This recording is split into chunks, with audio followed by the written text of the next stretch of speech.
G'day, Carl from Hinterland Caravans again. We're on to number 3 in helpful hints, caravaning, and helpful hints for what to do with your caravan and how to work things that you might already have an existing van but you're not familiar with when you buy your new van. Or alternatively, you've picked up your new van and it was all a bit of a blur.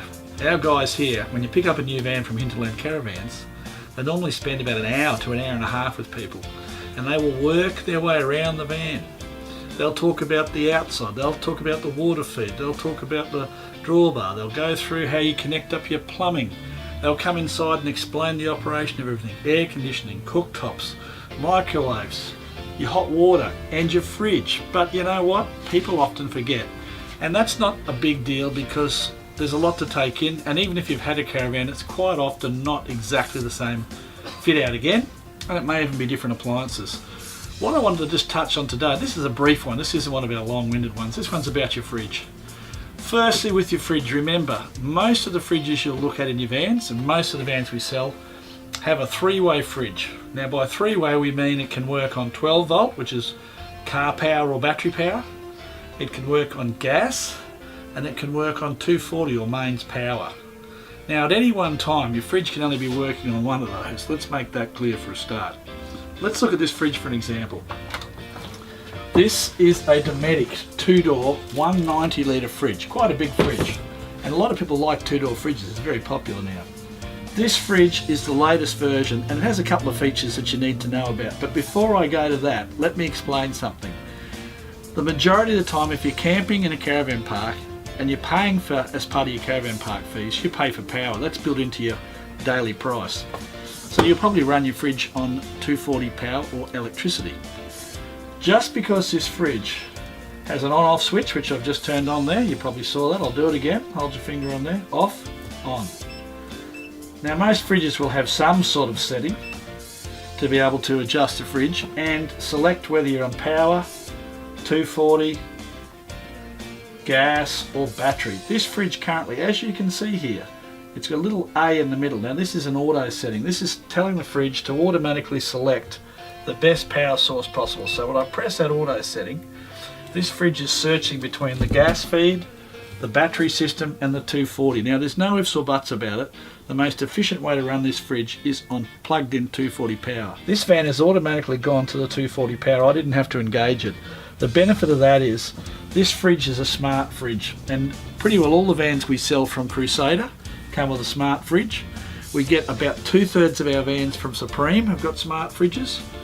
All the Travellers we currently sell have got smart fridges.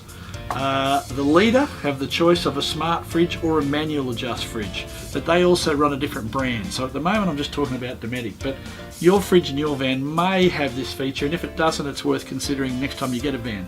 What I was going to touch on is, regardless that I've asked this fridge to turn on and it's already automatically selected the power, it'll never be able to do that, and this is a big fault with people when they first pick their van up. Have a look in this cupboard. Can you see that? That's your master control panel. Can you see just here there's a power cord? There's actually 2 of them. One of them's running to the fuse box, but lo and behold, guess where the other one goes? It goes back out of that cupboard. Can you see the power feed in that back corner in there? Just like a household fridge, all caravan fridges running on 240 power have to be plugged in. And one of the big traps for people is they head off from here, they pull up at the caravan park, they turn their fridge on with the power to the van from the actual power feed outside, they light this up here, but lo and behold, nothing happens. So just remember, like every other appliance in your home or in your caravan, the microwave in this van needs to be plugged in. There's a power plug leading to a switch.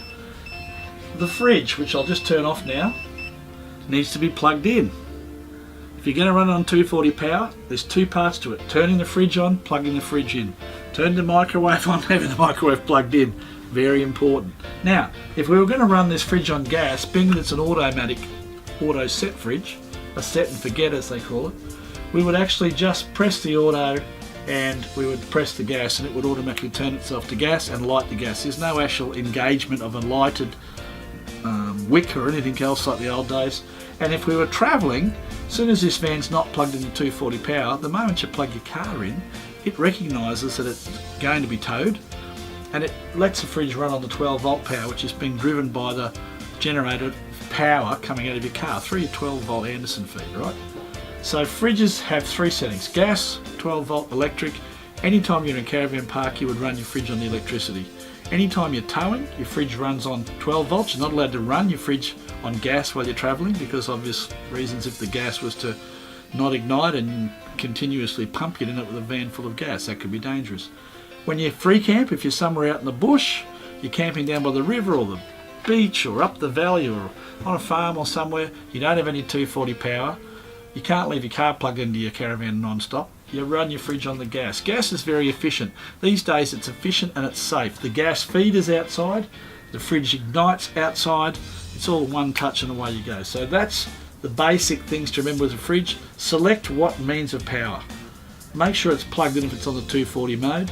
Make sure you select which fitting you're going to run the van on if you don't have an automatic fridge. If this was a fridge where you didn't have the choice to do it itself, you'd have to pick one or the other: battery, gas or electric. This fridge will do it for you.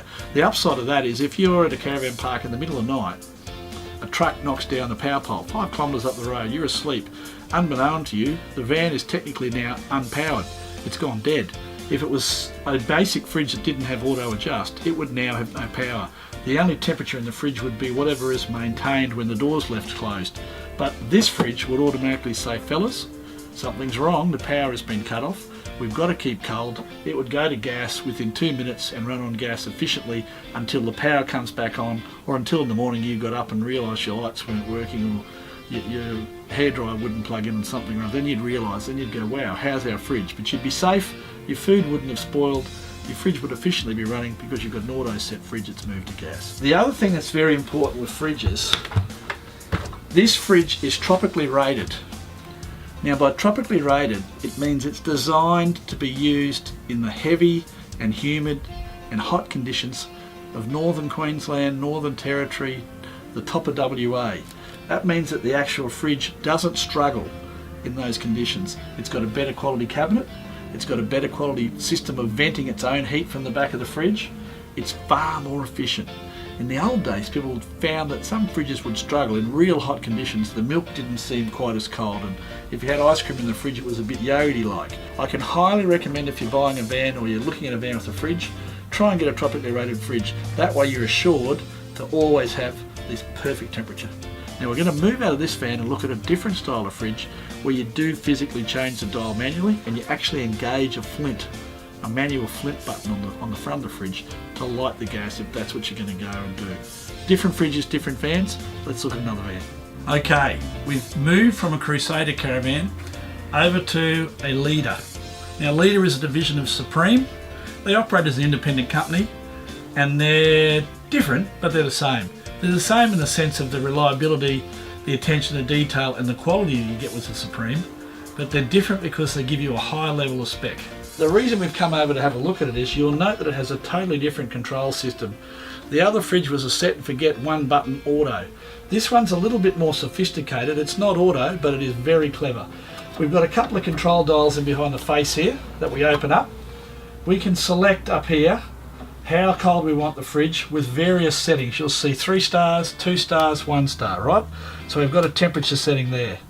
We've also got over here another setting, and this is about the full temperature of the fridge. This one over here is about controlling, I suppose, if you want to call it, how much power the fridge is drawing to run, to operate to a temperature that you've asked it to run to.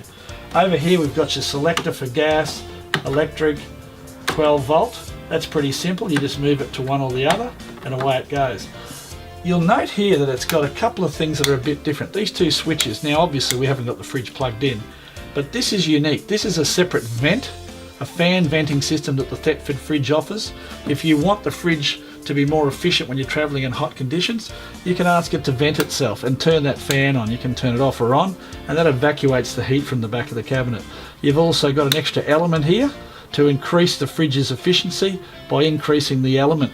Now that's actually adding more temperature capacity to the fridge. The other thing this fridge has, if you put this fridge onto gas, and let me stick it on the gas setting, there it is right there, you need to engage. Now did you notice that little arrow move there? That's a manual flint. You'll see it flicks back and forward. If the gas tap was turned on the front of the van, which I haven't got done for obvious reasons, we're not turning the fridge on, you would actually engage that while you have this set on gas, and that actually is the igniter to turn the gas to actively then running for the fridge. The other thing I wanted to bring to your attention, which people don't realise with a fridge, and this doesn't matter what brand of fridge it is or the size of the fridge, if you're due to go on holidays and you want your fridge to be cold, it takes many hours for a fridge to chill down.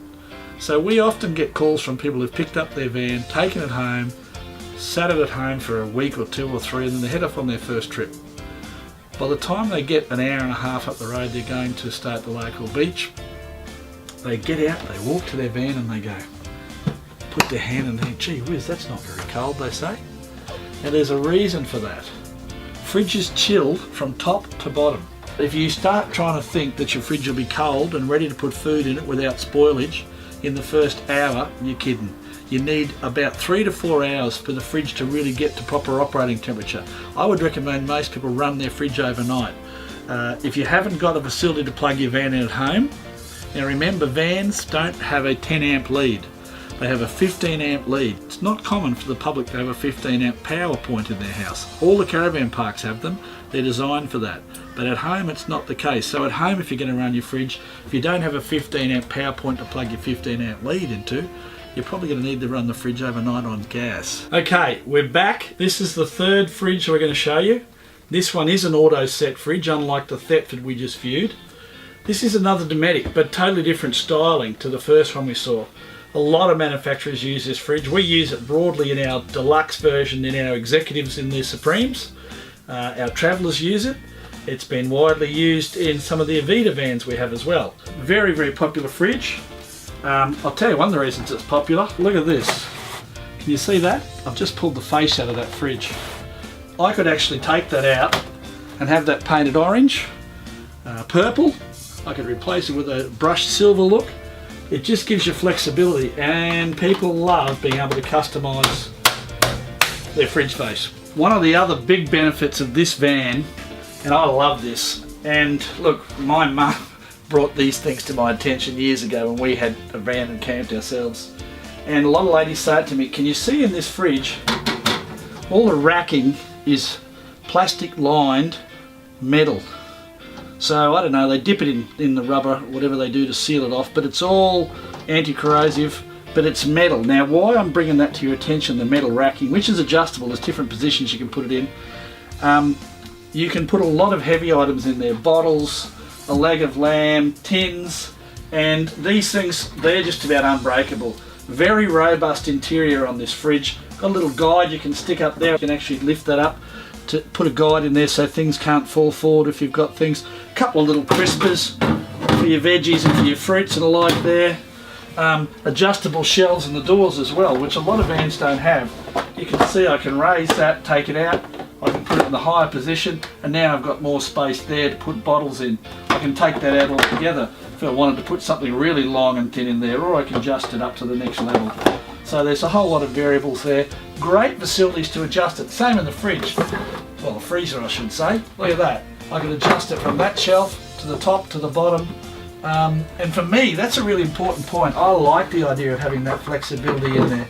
I can take that out altogether. I'd probably have that right up the top and put my meat and fish and things like that. I love the flexibility this fridge gives you with the racks, and I love metal racks because they don't break. You'll see there's an on-off switch on this one. This is a very easy fridge to use. An on-off switch, and all the switching is outside the fridge, so you don't have to open it to access it like the first fridge. You don't have to drop a flap. It's set and forget. So we turn it on to start with. We press the on button. You'll see it's lit up. And the only switch that's currently lit up is the temperature guide. Now I can increase that there by pressing it and getting further along that range. Okay. And I can decrease it by going back.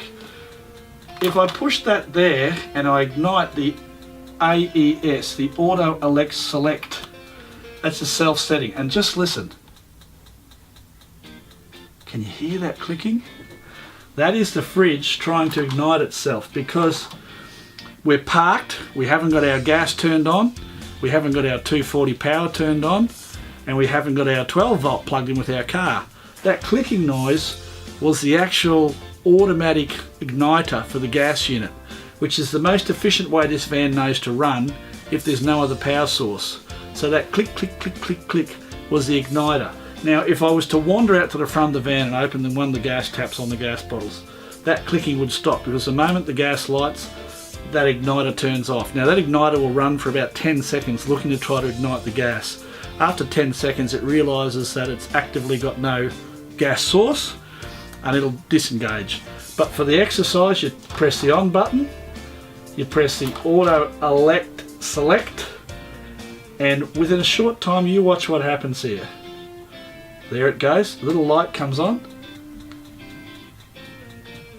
and away it goes. You can hear that ticking, it's trying to ignite. I'll help it out by turning that off and turning that switch up and turning that down.